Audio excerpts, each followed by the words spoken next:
સાંજે ચા સાથે લેવાનો થાય, મહેમાનોને આપવાનો હોય કે બાળકોને લંચ બોક્સમાં આપવાનો હોય, આ નાસ્તો લીલા વટાણાનો એટલો બધો ટેસ્ટી બને છે કે સૌને પસંદ પડે તેવો છે.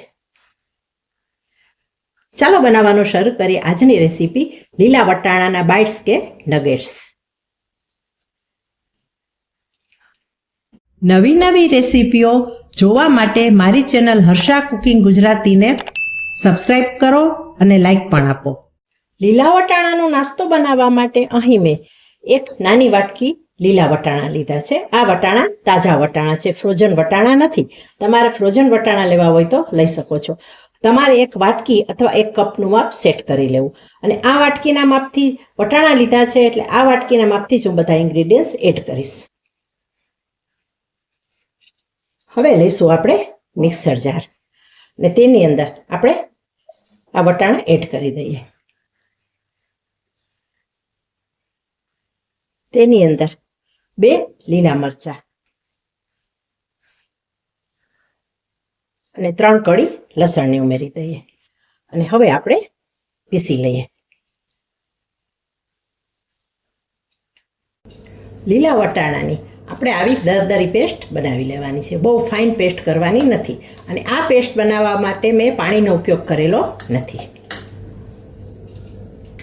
ગેસ ઉપર પેન ચડાવેલું છે અને તેની અંદર મેં 1 ટેબલસ્પૂન તેલ ઉમેરેલું છે. તેલ ગરમ થઈ જાય એટલે આપણે એડ કરી દઈએ 1 ચમચી તલ, સફેદ તલને ઉમેરી દઈએ.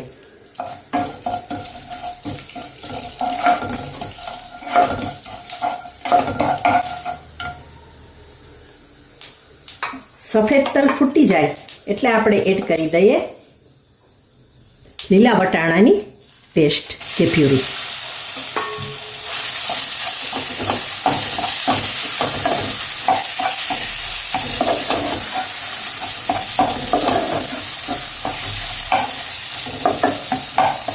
લીલા વટાણાની આ જે પ્યુરી છે તેને આપણે 1 મિનિટ જેટલું કૂક થવા દઈશું. એટલે વટાણા કાચા છે એટલે થોડા કૂક થઈ જાય. ગેસની ફ્લેમને અહીં સ્લો રાખીશું.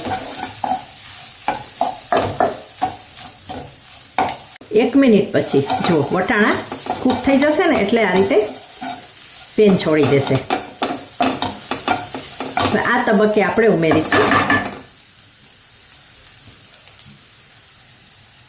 1 વાટકી પાણી. જે વાટકીના માપથી મેં વટાણા લીધા છે તે જ વાટકીના માપથી આપણે 1 વાટકી પાણી લઈએ.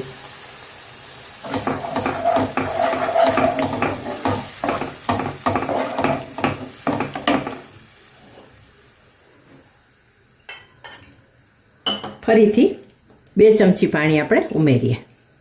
1 વાટકી અને 2 ટેબલસ્પૂન પાણી ઉમેરેલું છે. હવે એડ કરી દઈએ તેની અંદર આપણે સ્વાદ મુજબ મીઠું.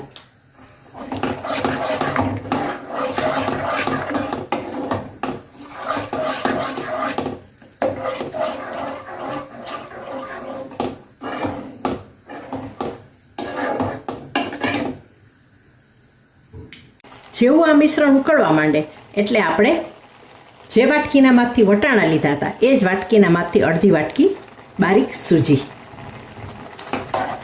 સૂજીને પણ આપણે મિક્સ કરીએ.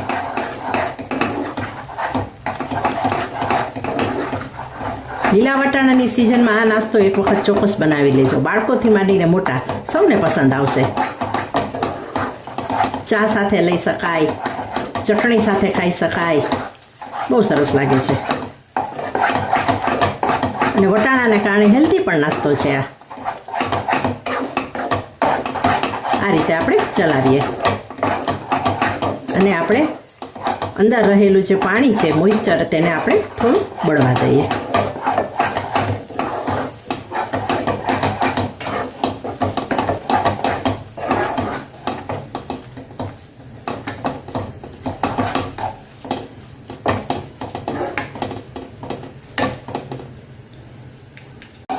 જો અહીં પાણી બળી ગયું છે અને આ બેટર આપણું રેડી થઈ ગયું છે. હવે આપણે ગેસને બંધ કરી દઈએ. એ જોઈ શકાય છે તળિયું પણ છોડી રહ્યું છે આ બેટર. અને આ બેટરને આપણે ઠંડુ કરવા માટે બીજા વાસણમાં ટ્રાન્સફર કરી લઈએ. વટાણાનું આ મિશ્રણ હાથેથી ટચ થાય તેવું ઠંડુ થાય એટલે આપણે તેમાં ઉમેરવાનું છે બટેટું. અહીં મેં એક મોટી સાઈઝનું બટેટું લીધું છે, તેને બાફી લીધું છે, છાલ ઉતારી લીધી છે અને બટેટાને ઠંડુ કરવા માટે થોડી વાર ફ્રીજમાં રાખી દીધું હતું. આ રીતે કરવાથી બટેટાનું વધારાનું મોઇશ્ચર હોય ને એ નીકળી જાય. અને એક ક્યુબ ચીઝનો લીધો છે, બંનેને આપણે ખમણીને ઉમેરી દઈએ. બટેટું ખમણીને ઉમેરી દીધા પછી હવે આપણે ચીઝને ખમણી દેશું.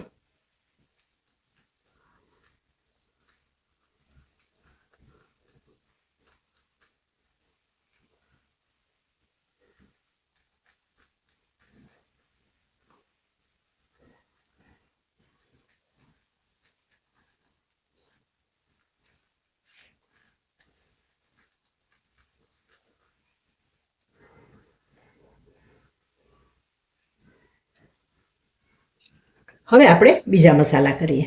એક નાની ચમચી પિઝા હર્બ્સ અને એક મોટી ચમચી ચીલી ફ્લેક્સ.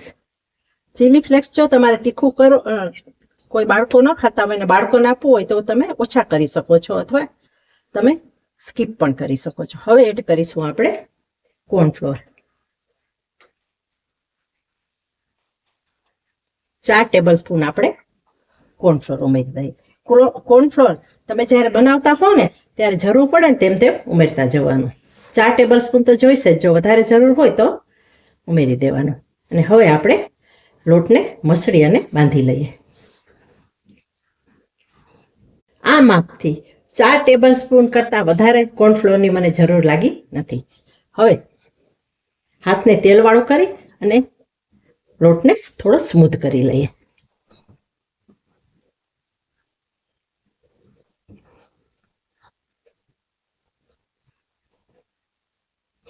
અને હવે આ લોટના આપણે રોલ બનાવીશું. તેને આપણે આ રીતે ભાગમાં વહેંચી લઈએ.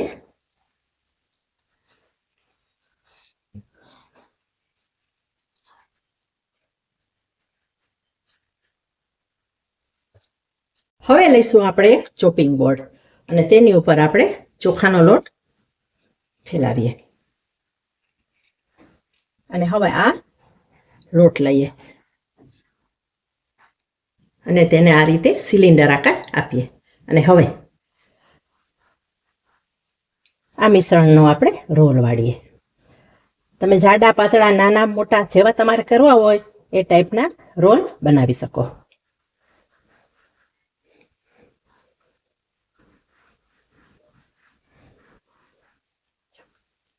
બધા જ મિશ્રણમાંથી હું આ રીતે સૌથી પહેલા રોલ વાળી લઈશ.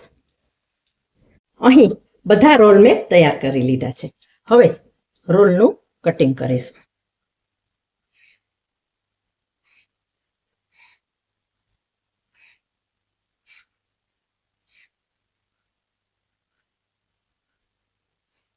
કટિંગ કર્યા પછી આપણે આગળ પાછળથી આ રીતે દબાવી દઈશું અને એક ચોક્કસ આકાર આપી દઈશું.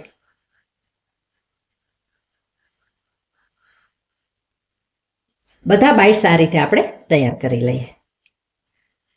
ફરીથી બતાવું છું.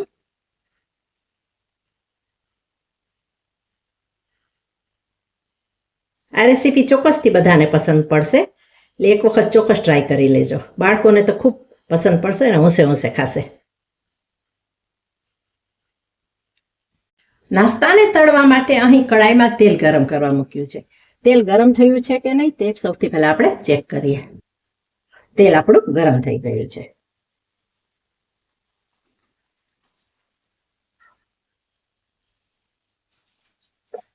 હવે ગરમ થયેલા તેલમાં એક પછી એક આપણે આ બાઇટ્સ ઉમેરતા જઈએ.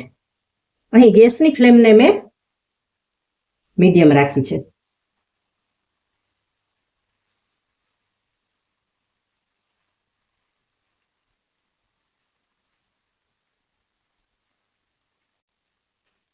એડ કર્યા પછી આપણે આ રીતે ઉપર નીચે કરતા જવાનું છે અને હવે આપણે ગેસની ફ્લેમને સ્લો કરવાની છે.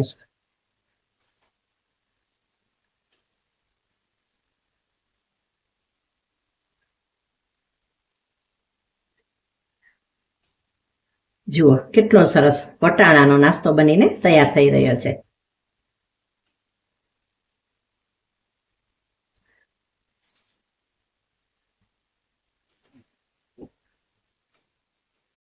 અહીં નાસ્તાનો પેલો બેચ તૈયાર થઈ ગયો છે. આટલા આપણે કૂક કરવાના છે. મીડિયમ ગેસની ફ્લેમ પર કૂક કરતા કરતા 5 મિનિટ થઈ છે. તો જ આ નાસ્તો ક્રિસ્પી અને કુરકુરો બનશે. હવે આપણે કાઢી લઈએ અને બધા જ બાઇટ્સ આ રીતે આપણે તળી લઈએ.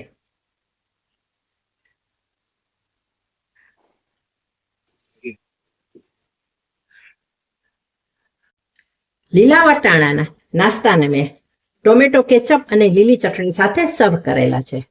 તમે ચા સાથે કે ચીઝી ડીપ સાથે પણ ખાઈ શકો છો. જોઈ શકાય છે કેટલા કુરકુરા અને મજેદાર લીલા વટાણાના બાઇટ્સ કે જેને નગેટ્સ પણ કહી શકાય તે બનીને તૈયાર થઈ ગયા છે. લીલા વટાણાનો આ નાસ્તો તમને કેવો લાગ્યો તે મને કોમેન્ટ કરીને જણાવજો. અને જો તમને આ વિડીયો સારો લાગ્યો હોય તો વિડીયોને વધુ લાઇક કરજો, શેર કરજો અને ચેનલને સબસ્ક્રાઇબ કરજો. હવે મળીશું બીજી જ નવી રેસીપી સાથે.